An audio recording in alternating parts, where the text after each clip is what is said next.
Hello and welcome to the Queen of Hearts Astrological page, and thank you for joining me for this June forecast.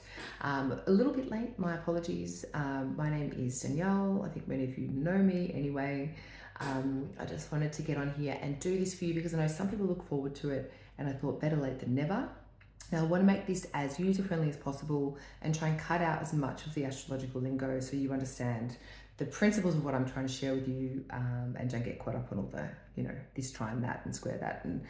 But it's going to be challenging because it always is for us astrologers. But anyway, so we started off the month with a full moon in Sagittarius. Now, Sagittarius is a fire sign, so it's got really big energy. It can be very boisterous, it can be adventurous, it can be loud, it can be philosophical.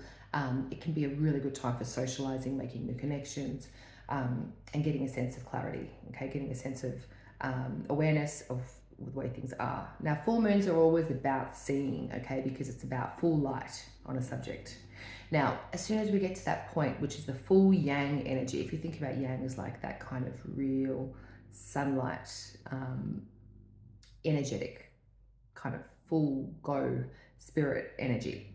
Now, as soon as we have the full moon, the moon slowly starts to wane back to a new moon. Now, we won't have the new moon until the 18th of June, and that will be a new moon in Gemini.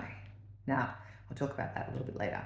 Now, before that, today we have Venus, which is the planet of love, relationships, sex, aesthetics, beauty, moving into Leo. Now, Venus has been cruising through Cancer, and that energy, that relational dynamic is a lot softer, a lot more sensitive, a lot more maybe easily hurt. And that dynamic is different. Okay, so when a planet changes signs, it changes energy. And it enters a different area of your chart as well. So it's likely you might see changes happening in relationships now. So this can be a good time to be aware of what it is that you need in relationships, because Leo is very much aligned with the self. Okay, Leo is the sun, that's the planet that rules it. Okay, so it's about that illumination of who are you, what do you need, what lights you up. So when Venus is there, Venus, some of the positive aspects of Venus and Leo, there can be a really strong sense of devotion, a sense of staying power in relationships. We might decide to use that fixed nature, which is what Leo is, a fixed sign, which means it can endure. So Venus and Leo might be a good time to commit to someone, take something to another level, get a little bit more serious in a relationship or whatever. It could also be really nice time to demonstrate your love. Like Venus and Leo is a little bit extravagant, and it likes to kind of spoil or do fancy things. So it can be time for luxury and maybe getting done up and going for a beautiful outing or something like that would be highly suggested. So why not treat yourself? Now, the more negative aspect of that Venus and Leo is connected more to things like pride, ego, and that sort of, what we call it, sort of, being selfish, I guess. So there is always a need to try and balance, the need of the self with the need of the other. Now, because Mars is in Leo already, Mars can be causing a little bit of a ruckus in that part of our chart. Mars tends to do the opposite to Venus. Whereas Venus wants to bring things together and wants to heal, Mars tends to separate and divide. So with Venus coming in to this area where Mars has been moving through, it could actually bring healing to relationships. It could bring a greater sense or potential for unification, which we can hope for. Now, Venus doesn't necessarily like being close to Mars because you can feel that sort of anxiety or that sort of inflammation, or see it in relationships. But a more positive way to look at that is that can bring kind of like a little bit of sexual chemistry or dynamic chemistry as well. So it's not all bad. Now we have got some other things happening. We've got Venus will square off with Jupiter. That's happening on the 12th. I kind of think that's a bit of it's a pretty wild, playful, big energy, because both fortune planets, both benefics coming together. It might be a time like where people don't like, they call in sick for work and they go and do something really fun, or that's, I think it's on a Monday actually. So yeah, it's got that energy. It could definitely be a time that healing is possible. It is also important when Venus and Jupiter, which are both really expansive and generous planets, when they get together by a square, sometimes things can be overdone. We can exaggerate and things like that. So yeah, use that energy wisely, but definitely enjoy it. And if there is healing possible, it could be accessed well on that day. What else have we got? So we've got the sun moving through Gemini. It's always a good time to be looking after your nervous system. Okay, just checking in with your body, like, how do you feel? Do you feel a bit like on edge, or are you getting enough sleep? Are you looking after yourself? Gemini is very much in the head, it's very sort of cerebral. It can be prone to overthinking, overcooking things, and that can lead to physical signs. So especially if you have got planets in Gemini, sometimes the sun moving through there can sort of add a little bit more heat and focus to that. Now, we've also got Saturn going retrograde right around the new moon in Gemini on the 18th. Now, Saturn's been moving through Pisces, which has been adding, for some people who've got planets in mutable signs. Now, mutable signs are Pisces, Sagittarius, Gemini, and Virgo.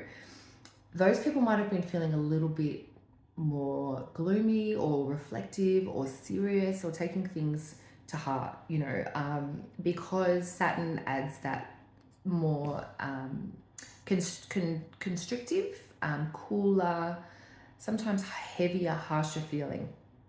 So if you're feeling that with Saturn, it might have been happening in a particular area of your life based on your chart, and now it's going to go back over that thing again. So it's not about rubbing salt into the wounds, whatever, but it's just about learning the lesson. It's like, how can I care for myself? How can I make myself feel good enough? Things like Saturn wounds can be about self-esteem, or, feeling like you're not where you want to be, or you feel like you should be, or feeling isolated and alone and left out. So if Saturn is hitting some of your mutable stuff, then these are lessons for you to be working on at the moment. So yeah, Saturn's retrograding. It's going to go back over that just around the new moon, which is also happening in a mutable sign in Gemini on the 18th. Now, that new moon is going to be square Neptune. So it's interesting. Gemini new moon, it's a really good time to be connecting with what it is that you vision in your mind, getting your communication on point, and kind of adding a little bit more versatility, a little bit more flexibility to the way that you see the world. Now, that's all good and well. Mercury rules this new moon. Okay, so the seeds are being planted in that mental dimension, I guess you could say. And they can go far and wide, but it is it's almost got like a spiritual or the potential for an ethereal undertone, because this new moon is square to Neptune. But what this means is that there is the potential for deception, or things seeming one way but not actually being so. So it's really good to try and be as discerning as possible, because although Mercury is even though Mercury loves to go through Gemini, which is where it's going to be, it'll be re-entering. Let me just double check that I've got that right on point. Yeah, Mercury re-enters Gemini on the 11th, which really does help to clarify communication and clear things up, and our mindset, and make rational decisions a lot easier. But because the new moon is getting squared by Neptune, which tends to like dissolve and confuse and add additional kind of complexities, we're getting a bit of a double-edged sword. Okay, so do your best to envisage your new moon, set your intentions, but allow them to flow and allow them to kind of come and go and dissolve, and try not to hold on to them or hold on to any mental constructs then, because while you'll have great ideas, the Neptune effect tends to it can corrupt things a little bit sometimes, or it can hyper spiritualize things, you know. So I guess, you know, if you are a spiritual person and you want to meditate, or you want to go on a retreat, or you want to really do some deep work on your mind, you know, it might be a good idea or a good time for that at the new moon. What else do we have? We have got a couple of other things happening. We've got Pluto going back. Now, Pluto's been retrograde for a little while. This is happening on the same day that Mercury moves into Gemini, so on the 11th of June, when our mental capacities start to grow and we become more savvy in our minds, hopefully. better at negotiations and making deals and everything. But at the same time, we've got Pluto, which is the planet of death, rebirth, transformation, moving back into Capricorn, where it's been for like about 20 years. So it's during that final stint.